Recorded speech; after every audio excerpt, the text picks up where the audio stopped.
That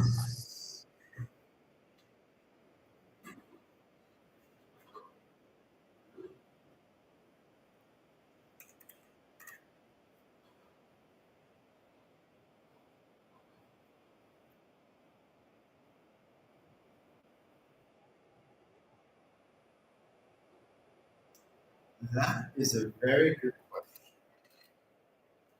And good questions like that deserve good answers. But unfortunately, I don't have that answer.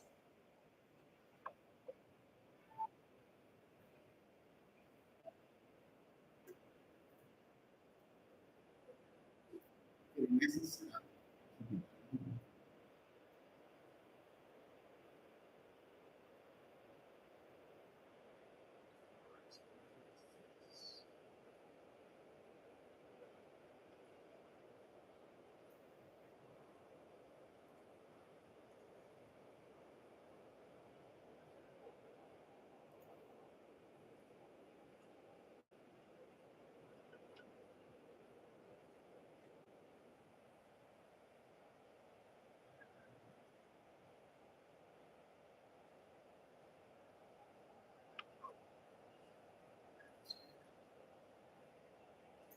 Nice.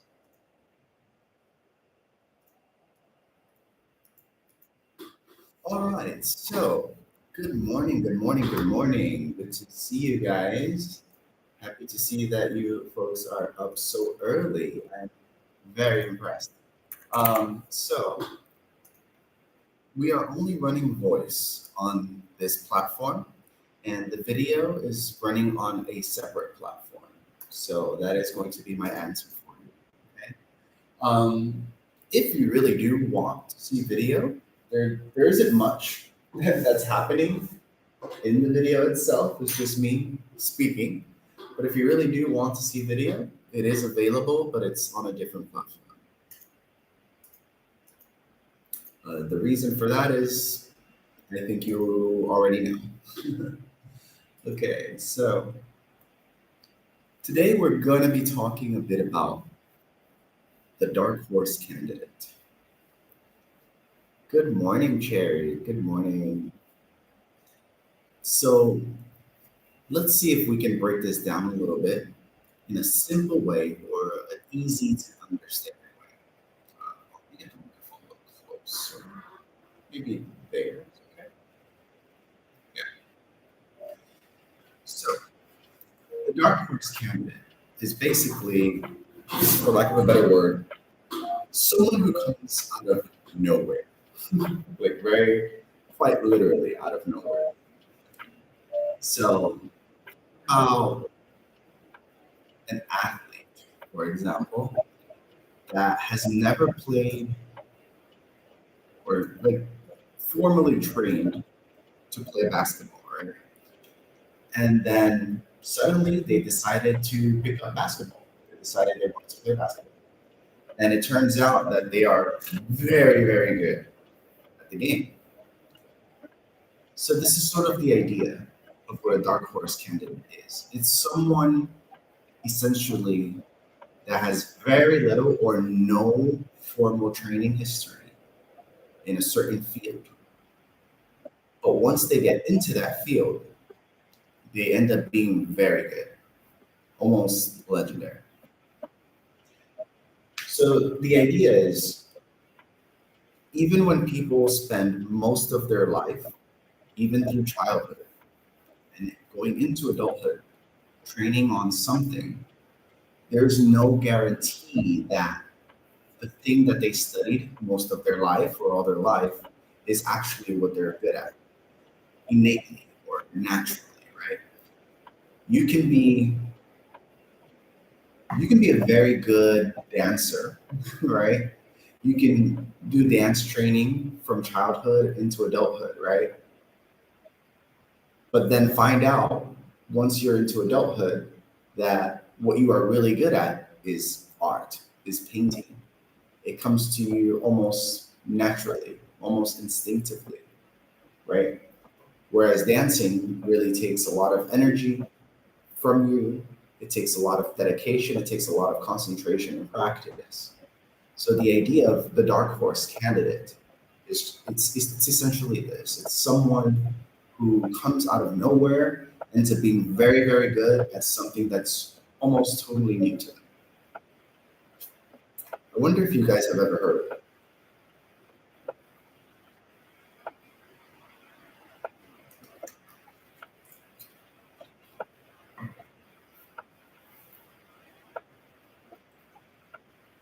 So I'm going to break down a few different points, and then we'll get to understand it a little bit more. So, what is the reason for this discussion? Why am I even bringing it up? Well, I think you guys know I spend a lot of time doing many different things, learning many different things.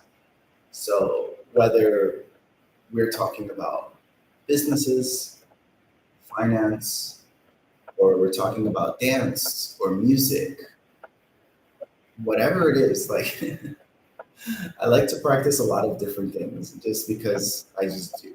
It's things that I enjoy doing. And it made me wonder, like, realistically speaking, when you're like in your 20s or your 30s or even older, how realistic is it that you can become very good, like exceptionally good at something that you just recently picked up? So the idea that flies around is that most of the people who are exceptionally good at something is because they have been training since they were children, right? So if we look at anybody in the Olympics, for example, most of the Olympians have been training since childhood. And so it almost sets a sort of standard that it's like, yes, if you didn't start doing this thing at an early age, you cannot be very good at it. Well, that could be true to a point, right? If what you are doing is very dependent on your physical fitness, right? The younger your body is, the better you will be able to perform. So of course, that does make some practical sense, right? Now, outside of that, there's so many things that a person can do. So whether it is something that it requires creative knowledge or creative intuition, or something that's more analytical or scientific, mathematical, there are many different ways that a person can sort of showcase their natural talent or their natural skill, even when they become older. That is not based on your physical fitness. That is not based on how fit you are, how young you are, like an Olympian, right? So this is the idea that has been running around my head. It's like, for example, if I start training, if I start training to become a swimmer today, how realistic is it for me to become a swimmer professionally? Maybe not an Olympian, but still like professional swimmer, right? If I start training to become an artist today, how likely, or a painter, right? How likely is it that I would become a successful artist if I started training today, right? If I got into it today. So there are a few things to consider, not just from the side of let me see how I can frame this. Give me a moment.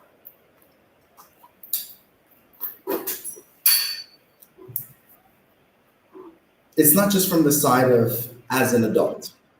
All right, let's put it like that.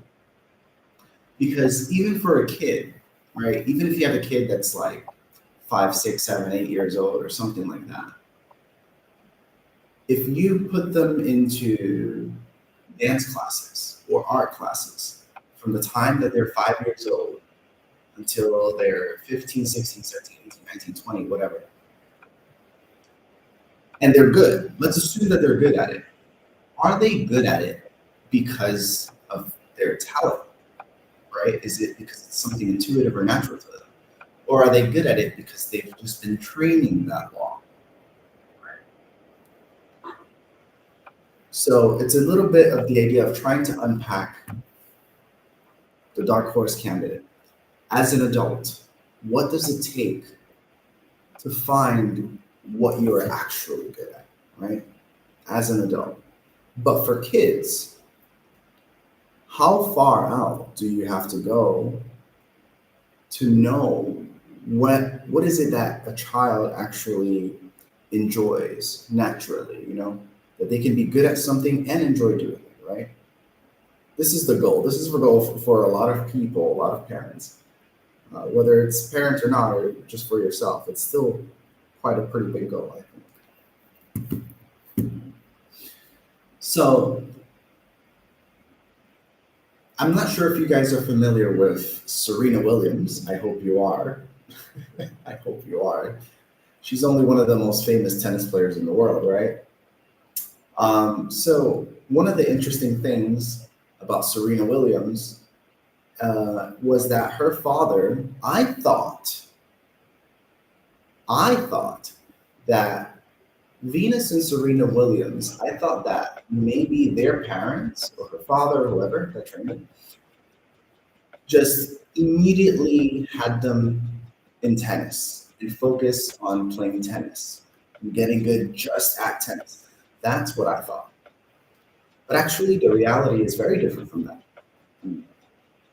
So the reality is that Serena's father, as far as I know, as the story goes now, actually put the girls through a lot of different types of training and extracurricular activities just to see what they would excel at. So they didn't just go straight into tennis.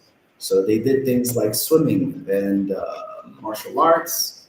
I'm not sure if they did soccer or football or whatever, but they did a lot of different things, is my understanding. Just long enough to see how they perform, right? And then eventually settled on tennis. And it's interesting because he started doing that with them way before the research actually came out, stating that, hey, this is actually a much better pathway for kids to train to become like professional athletes or other types of professionals, is actually to have them try a variety of different sports, a variety of different arts and practices until you can see where they settle, like where they actually start to thrive. But before the research came out on this, the common idea was simply, okay, you put a kid to train or practice a specific skill from the time they're very young throughout into adulthood, and then they will become world class. That was the general consensus.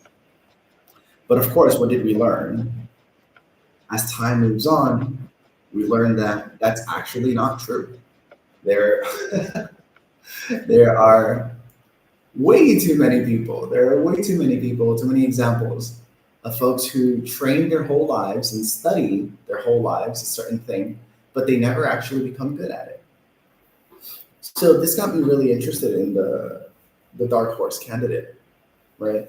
And so just so you guys know, this idea comes from, let me make sure I check his name correctly. This idea comes from David Epstein. And David Epstein, he was being interviewed on the podcast of The Diary of a CEO. And so when I was watching it, like this really stood out to me a lot.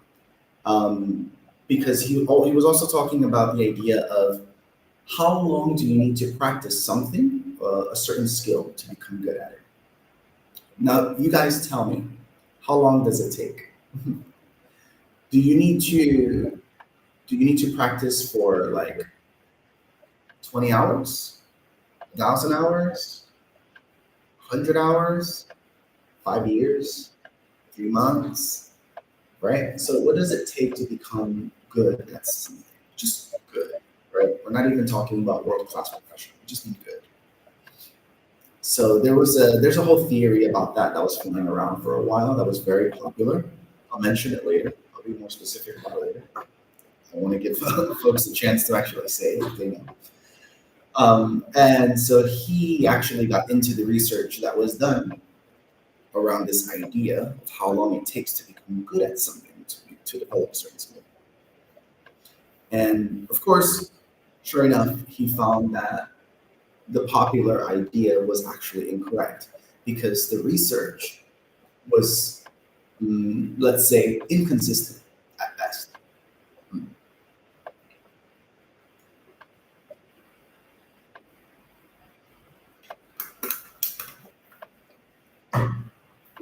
Okay, but we'll get back into that.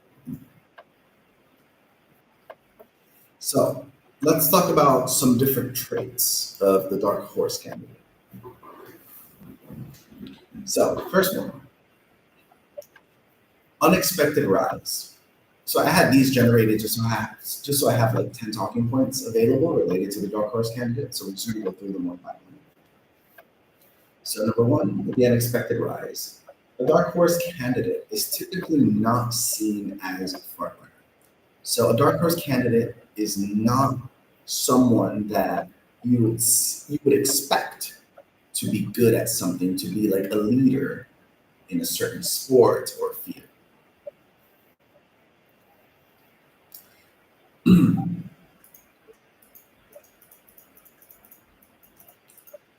So what happens is that the dark horse candidate doesn't stand out.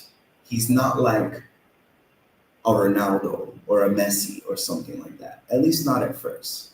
Not as they're getting into what they're getting into. As they start to gain momentum, as they get a little bit more into the certain skill or the certain field, then they start to get people's attention. Then they start to surprise people. So this is the first trait that we can attribute to the dark horse.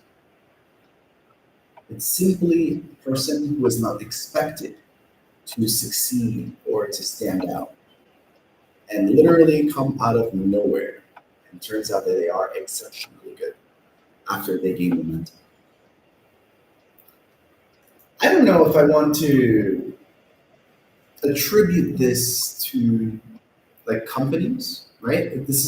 I honestly believe that the dark horse candidate, even though you can attribute it to entities or companies or whatever, I really believe that it's something that is attributed to individual people. So when you look at, for example, Tesla or Musk, which I always like to mention for some dumb reason, in a way, you can say that Tesla can be seen as a dark horse candidate. And why is that?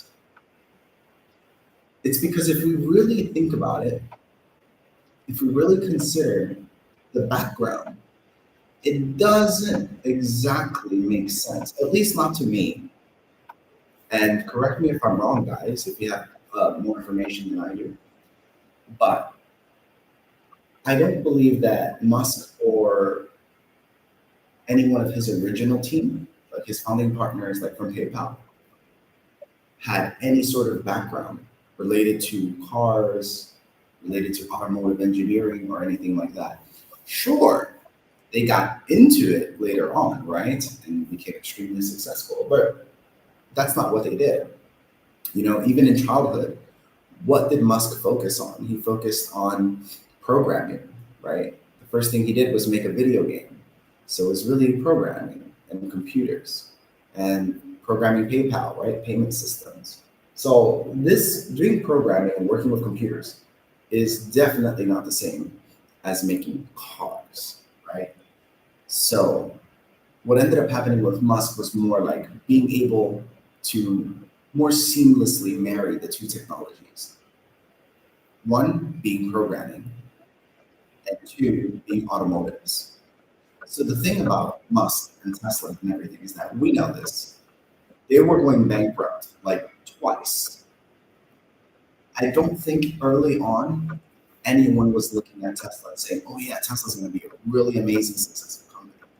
Like, no, he's trying to do something that no one else has been able to do successfully, especially considering the backing that other projects similar to the one that Musk started had, right? So I don't believe that Musk is the first person to try to make an electric vehicle. He's just the first person with the first company to do it successfully, right? To get successful worldwide adaptation of the technology, that is. So if we consider how horrible the company was doing for, I don't know, maybe the first 8 years, give or take 8 years of its existence, I would consider that to be a dark horse candidate in some way. But once Musk became successful with Tesla and creating the electric vehicle technology, etc., going into rockets technologies, satellites and whatnot, like I also think that's a huge step. That's way beyond my knowledge. That's way beyond anything I can even imagine creating, right, myself. But even so, after the success of the automobiles, right, we can see a realistic transition into reusable rockets, right, into new satellite systems, things like that. We can see that realistically happening. But before Tesla, we can't really see that because all we saw was somebody who had a crazy idea and is just burning a bunch of money. That was basically it. Cute. Cool. Let's carry on.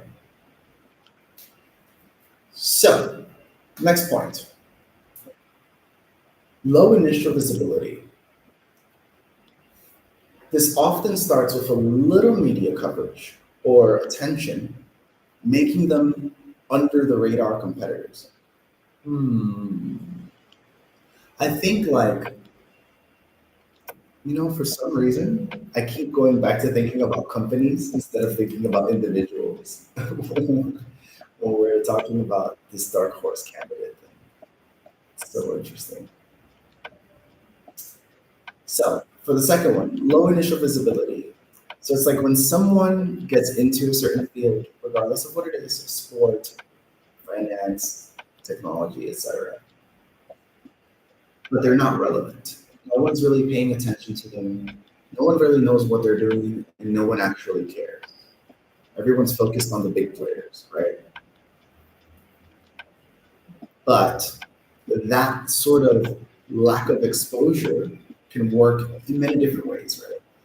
For a dark horse candidate, it can work as motivation, right? No one's paying attention to you. No one thinks that you're worth their time. So you can get some sort of drive or motivation to prove them wrong. Okay. On the other hand, not even on the other hand, let's stay on this hand. Right? That's the first thing. The next point is when you don't have all the eyes on top of you and you are expected to fail, I think that's almost like a relief. That's a very freeing thing. Because let me put it in this point. Let me put it from this point of view. I want to, hypothetically, I want to become a professional swimmer. I did not learn to swim as a child or as a teenager. So how realistic is it for me to become a professional swimmer now?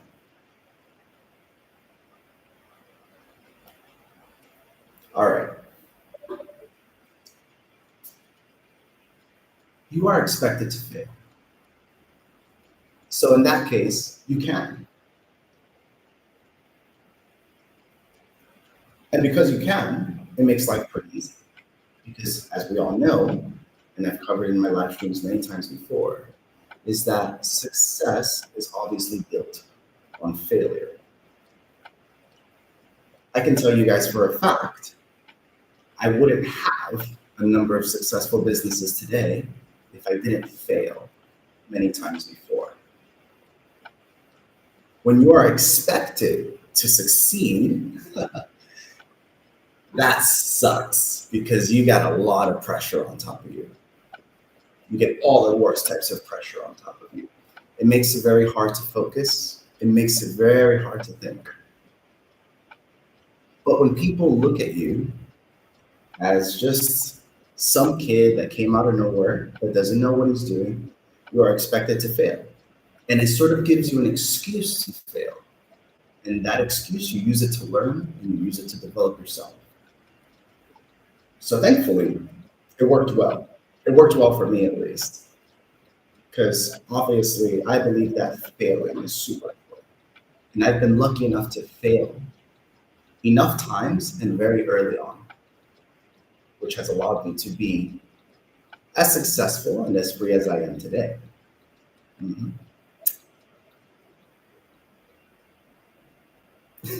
Hey, Reginald. Hi, Reginald. Long time no see, buddy. Good morning, Becky.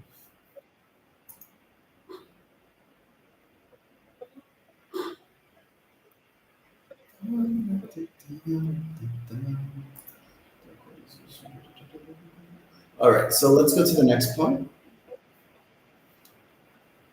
Unique strategy. So, dark horses usually have a different innovative approach. Hey, good morning, YL.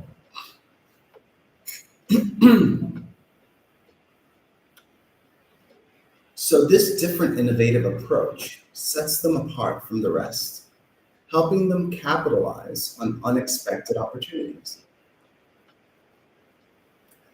I think this idea definitely falls in line with the example we were giving about Tesla. Definitely falls in line. Because if we think about it, right, when we're talking about Tesla or Musk, or we're talking about Gates, or we're talking about anybody, any of these successful tech company guys, right? One of the big parts of the success that their companies have is the innovative approach, in fact. The idea of trying to do something that no one else is doing. And you know what? I would even add an extra point to this. I would add a little bit more.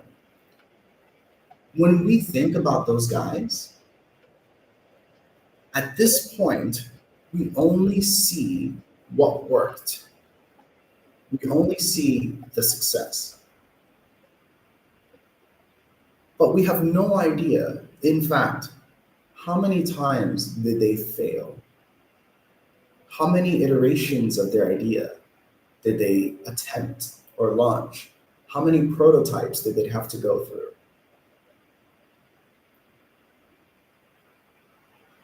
I don't know the exact number, but I'm willing to bet Jobs probably went through 40, 50, if not 100 or 200 different prototypes or ideas before he was actually successful with any one of them.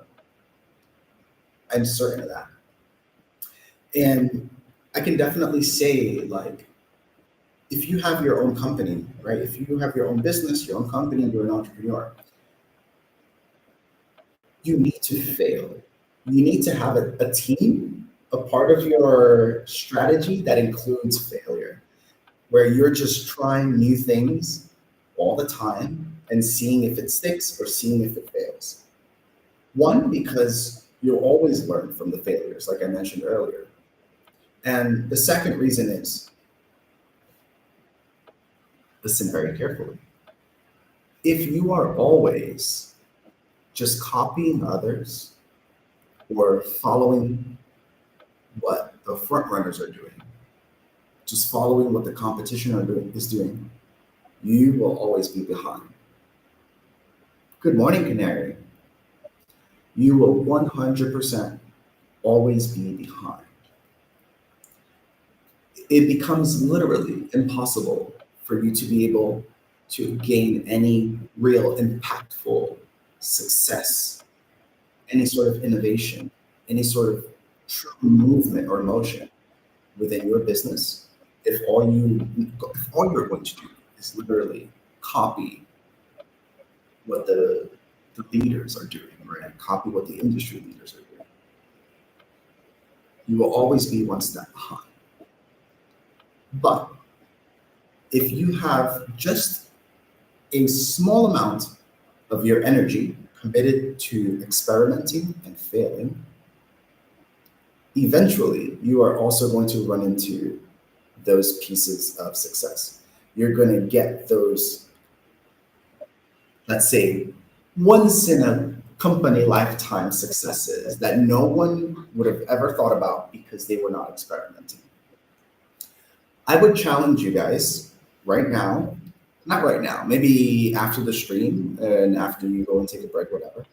I would challenge you guys to do some homework, do some research on Huawei or Apple, Tesla, Microsoft, Meta, all of these companies. I would challenge you. Go out, do some research, and see how many projects you can find that they tried to launch but failed. How many projects did they work on that they did not even launch? Look for any copyrights, any patents that they've probably submitted 10 years ago, 20 years ago, 15 years ago.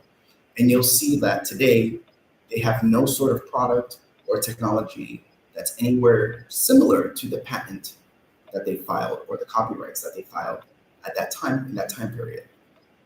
So all of those projects, all those prototypes were considered failures.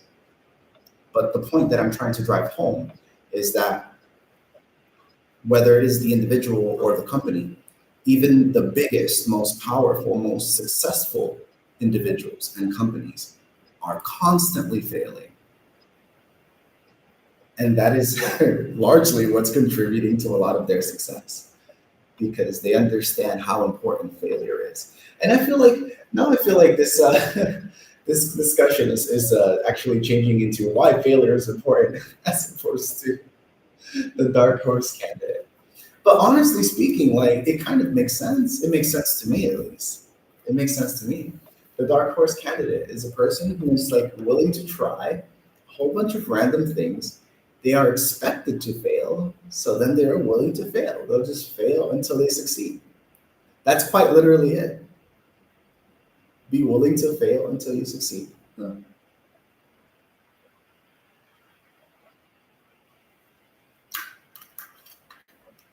Imagine Mr. Beast made one video, didn't go viral, so he just quit.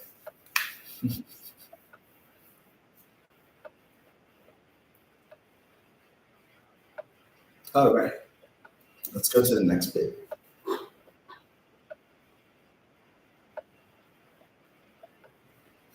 That makes a lot of sense, Jessica. That makes brilliant sense. Jessica says, I feel it is also about resilience. Yes. That's almost quite literally the definition of resilience. That was popular earlier.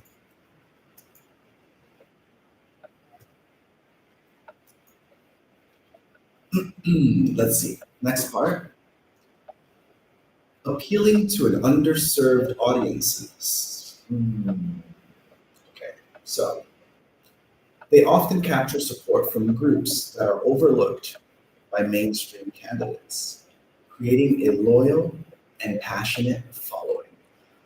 Wow, you know what?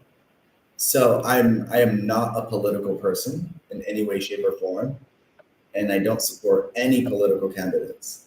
But I will tell you that this point number 4 does remind me of Trump. I gotta tell you guys. So let me read it. Let me read it again for you. So, appealing to an underserved audience, they often capture support from groups that are overlooked by mainstream candidates, creating a loyal and passionate following.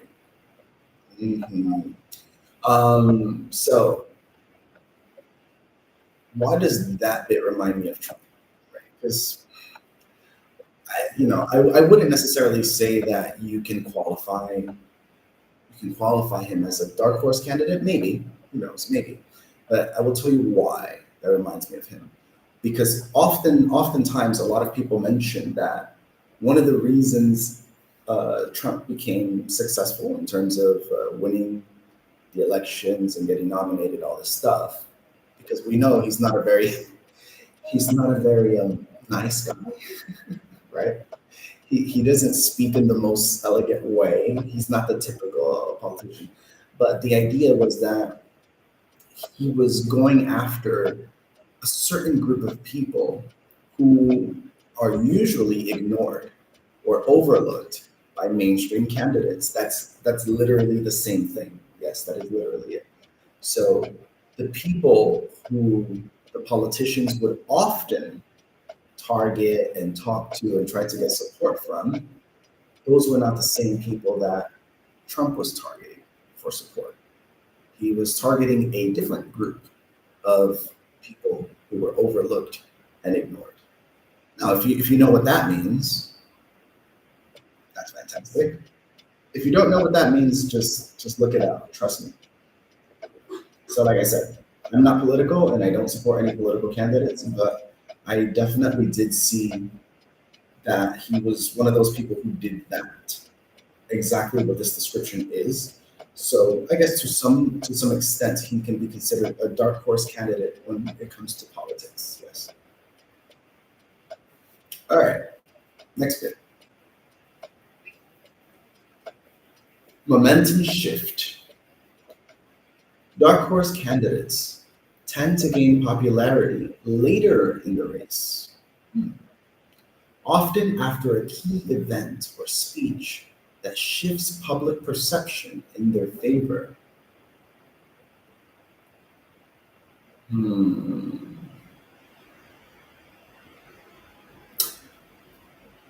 Off the top of my head, I can't think of any examples of that, but I mean, real examples. I can make an example, but I cannot think of any real life examples of this. But basically, the momentum shift works in this way. Let's say there is a huge event, like a black swan event. Oh my God, these metaphors. So something really dramatic happens that most people were not expecting. Let's say, hmm, oh, I think I got one. I think I got one. Um, are you guys familiar with Mark Cuban? I think this might be a very good example. So Mark Cuban, when he was in university, him and his partners, they decided that this internet thing was going to be huge. It was going to be the next big thing. We need to get into it before everybody else figures this out, right? This is like I think early 2000s or even late 90s. Okay, and Mark Cuban started experimenting and messing around with the internet before companies or anybody started putting anything on the internet. So how did that start? That idea started with, well, I want to be able to hear the plays. I think it's from a basketball game or a football game. It's one of those two, right? It was from one of the college sports games, right? And he wanted to be able to hear the radio because everybody was using the radio to hear the game if they weren't at the game. But he wanted to be able to hear what's going on from basically anywhere, right? If you can do it from further away, it would be better. But the radio signals only go so far. So he's like, what if we try to stream this using this new internet fancy thing? And he was able to do that successfully. So that was cool. Where they would literally get the input of a radio of what's happening in the game, send that signal online, and anyone who has a computer and who has a dial-up connection, like a phone line, can actually hear the game from anywhere in the country. I don't know if they can hear from anywhere in the world at that time, but from anywhere in the country at least. And so once he saw that he could do that, they decided, what if we started uploading more media, more content and stuff? Like things that you normally need to physically buy. So CDs, videotapes, records, this kind of stuff. If we can digitize it and put it online, and then people can listen to songs anywhere they want or watch a certain movie anywhere they are. Is that a thing? Is that possible? Can we do that? And they experimented with it, they tried it, and it eventually worked. So I'm not sure if you guys know, but Mark Cuban's company was acquired for some umpteen billions of dollars. Let me see. How much was company acquired for? See, what was his company's name? So his company was acquired for $5.7 billion in stock from Yahoo in 1999. And let me make sure, let me get the company name.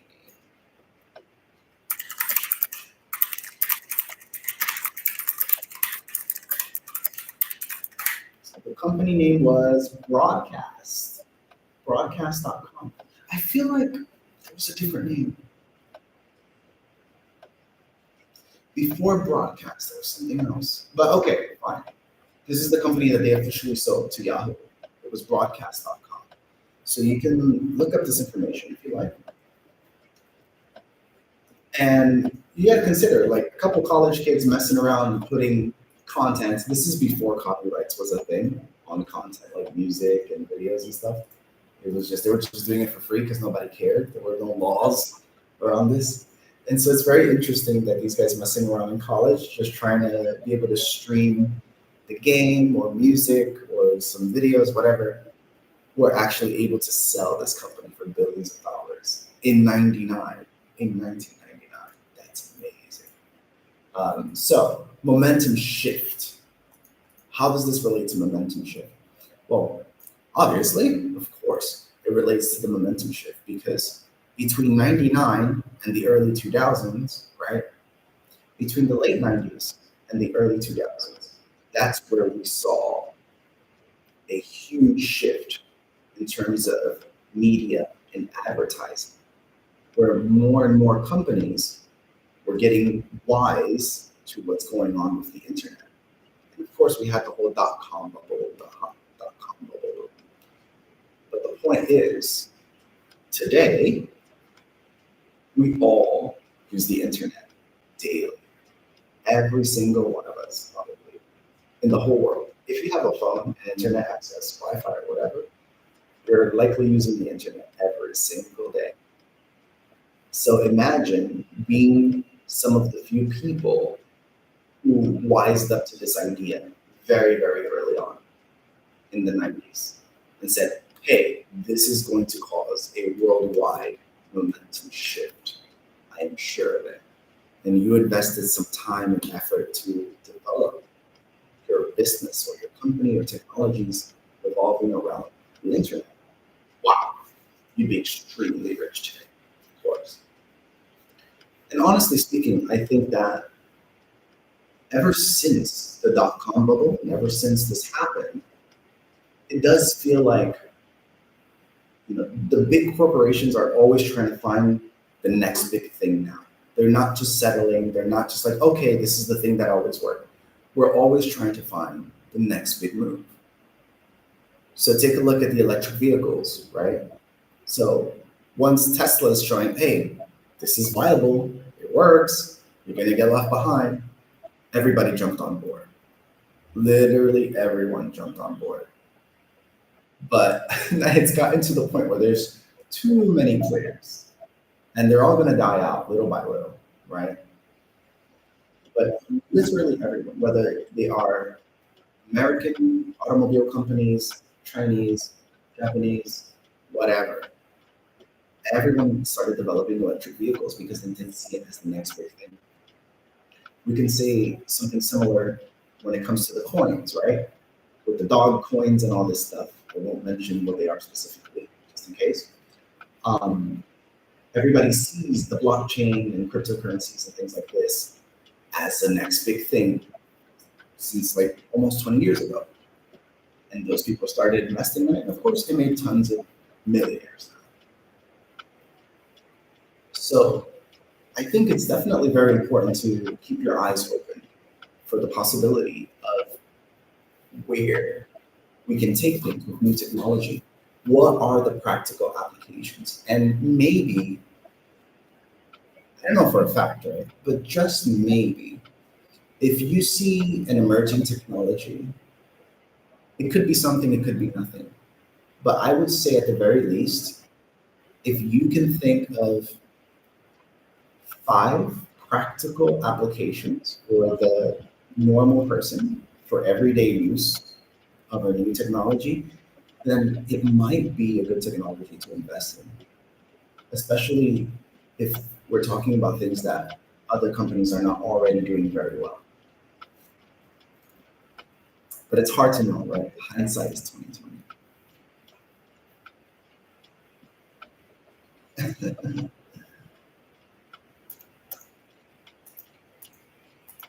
Okay, so let's see. Next talking point: breaking expectations. Ooh, pull up the camera blur. Thank you, double blur. Oh, I need to do a little camera adjustment. There we go. So, breaking expectations.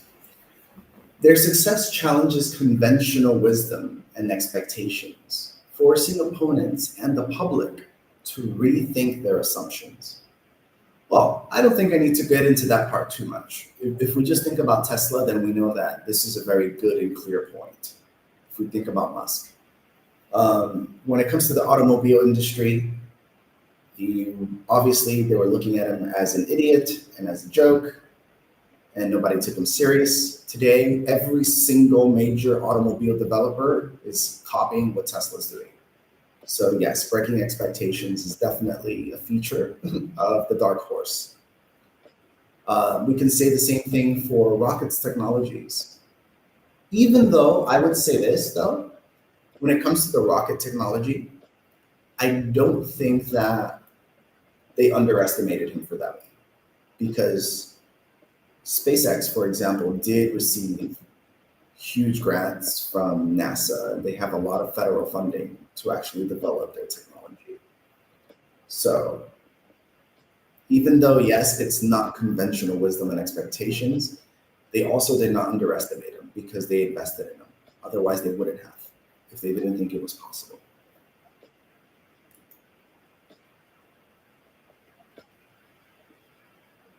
All right, next bit. Strong personal narrative.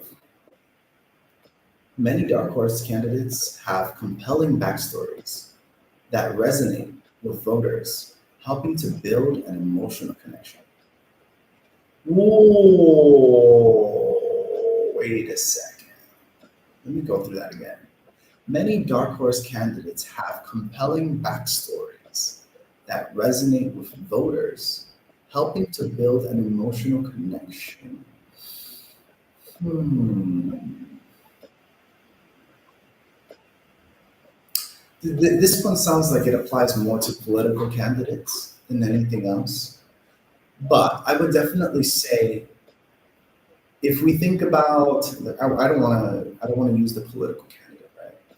So if we think about like the singing competition shows, right, this kind of stuff, or any sort of reality TV show where people are competing to become the top anything, top chef, best singer, whatever it is, right? They're competing for this on the show.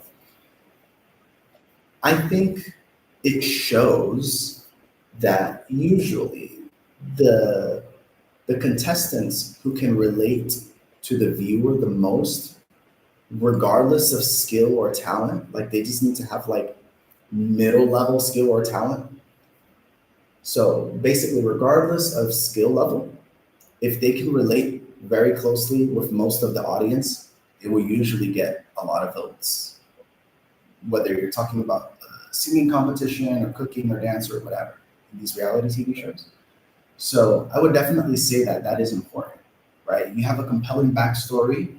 People can relate to your struggle, to the things that you experience, the hardship, right? If they can connect with you at a personal level like that and say, oh yeah, her story sounds like mine, his story sounds like mine. Yeah, I had a similar experience. Then the viewer or the audience, they end up having sort of a personal ownership of your success. Like they're like, if this guy succeeds, then I feel like I succeeded too. So then those audience members, right? Those viewers have a vested interest in seeing that candidate succeed because you guys have a similar backstory or a compelling backstory. You can relate to one another in an emotional way, in a deep way. Especially if we're talking about your childhood. Man, childhood stories work hard. Boy, boy. Okay, I gotta do a little bit, a tiny bit of housekeeping. Give me a second.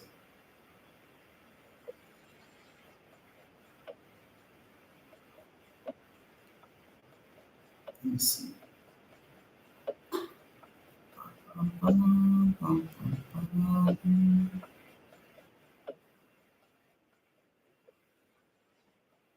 There we go. Good morning. Yeah, I just have to do a little bit of housekeeping because I can see,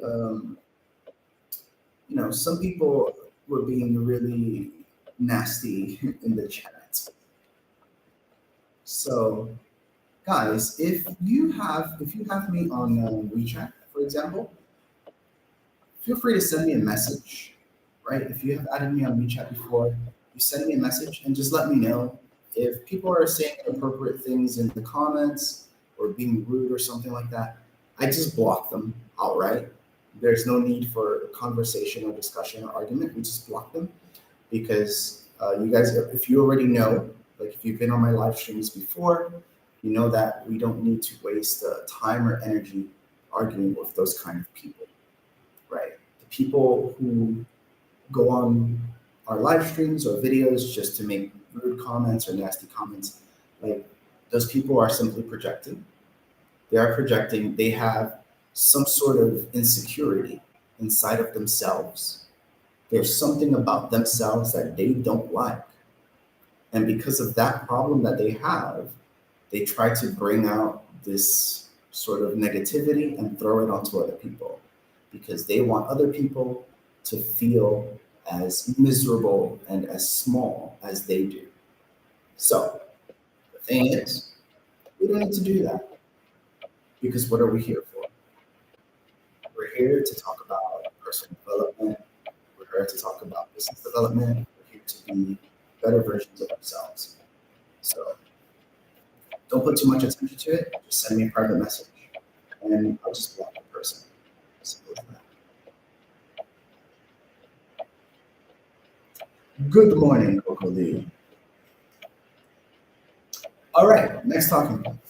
So, underdog advantage. I don't know. I'm not gonna lie. I have a thing for the underdog myself because I feel like I've been an underdog most of my life. So I'm not sure if you guys are familiar with the term underdog. So underdog, UNDERDOG, underdog. So the underdog is usually someone who's like at the lowest of the pack. So let's say you have 10 runners, right? 10 runners on the track. And there's this one guy who always comes in last, who's always behind, who's never even like at an average skill level. Like this is the underdog. This is the one that no one cares about because they're so like bad at what they do. So essentially, this is the underdog. So here we go. There is a twist to it though. There is a twist. So underdog advantage. The element of surprise can work in their favor as they are not weighed down by the same level of scrutiny that the front runner faced early on. I love that. See, I mentioned this earlier. I said, when you are the leader in something, when there are expectations on top of you to be the best, to succeed, to always produce results, it makes it much harder for you to be able to do what you need to do. So I'm pretty sure, I always go back to Musk, I'm so sorry, but I'm pretty sure that Musk's life was much easier in terms of him producing and developing technology and products, much, much easier to do when no one was expecting him to do it, when people were not expecting him to succeed at everything. But now that everyone is watching him, all eyes are on top of this guy. I'm pretty sure things are not easier to deal with. They're like, everything you do has to be a success. Because if you fail at one single thing, then it's like everyone forgets everything else that you've accomplished. You know what I'm saying? So what happens with this sort of situation is that the underdog is the one that is, like I said earlier, always in the back, always behind, always in the bottom. But then they suddenly, like the dark horse candidate, they suddenly come to the front and they suddenly are on top. No one knows how they did it. They just came out of nowhere. But this one is a little bit different from the dark horse candidate because the idea of the dark horse candidate is that they quite literally come out of nowhere, out of the dark. Right? But when we're talking about the underdog was already in the race. The underdog has been in the race for a long time. They're just always behind. They're just always in the bottom. So the idea is the underdog is the one that goes from the bottom and suddenly shoots to the top. Gotta love the underdog.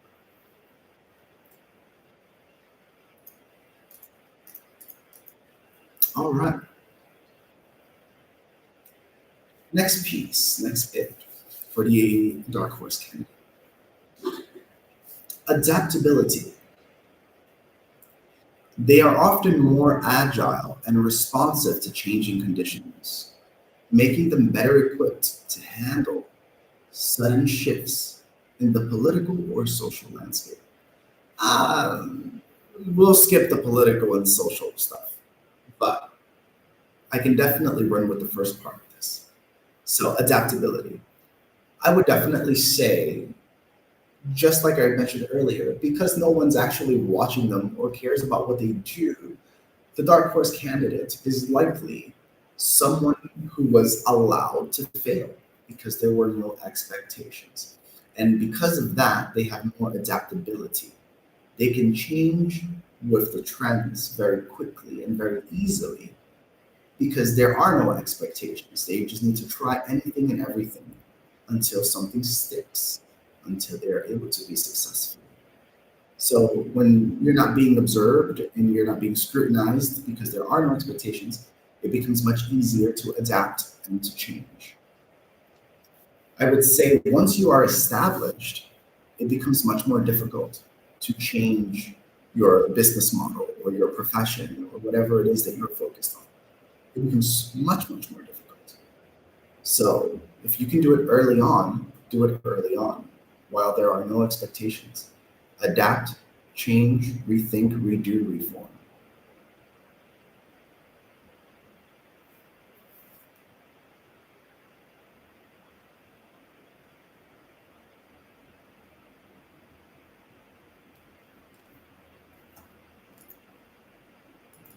Okay, next one, and this will be the last one. Building momentum over time. Let's see. Dark horses may start slow, but they gather strength through grassroots efforts, word of mouth, or strong debate performances. I don't like that this is categorizing everything as if it was political because a dark horse candidate is not political. It's not necessarily political. It can be for anything, right? So the idea of the dark horse in this situation, building momentum over time, it's literally meaning instead of going little by little, it's almost like you are saving all of the energy that you are gathering, all the knowledge, all the skills, all the power, whatever it is that you are gathering, you just hold it for a little while, maybe a long while, it depends. But you're just holding it all together for the right time or the right moment to be able to use it or exploit that power to shoot yourself to the top. So, in that sense, building momentum. I wouldn't say that it's a, I don't know, I don't think it would be like a snowball effect kind of momentum because the idea of the snowball effect is that it starts from a very, very small piece, like a little rock, and then it builds into a giant snowball, right? But that building process has to take place, has to take time. And the bigger it becomes, the more snow it gathers, right? The larger the snowball becomes. So in this situation, I would say it might be a little bit different from that because the idea of the dark horse is that they didn't necessarily spend too much time building momentum. It was just something that they almost naturally or innately fell into that they were very, very good at or were able to pick up very quickly.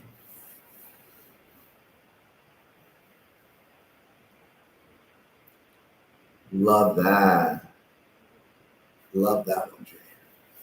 So Junior says, being in the background and not having successful expectations from the audience provides learning advantages to catapult, right? You can catapult yourself really, really far if nobody's watching you. That's pretty good.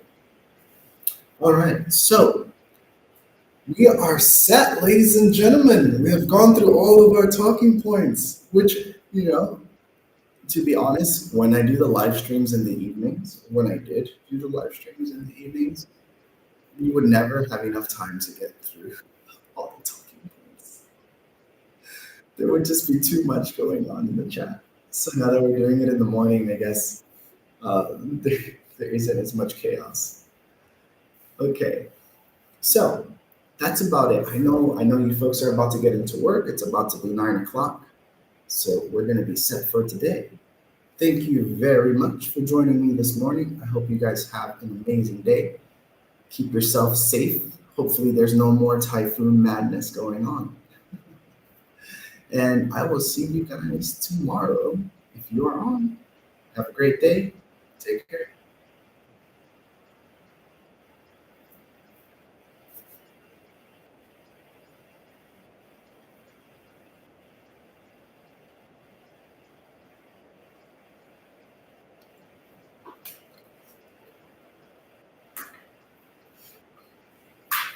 Mm.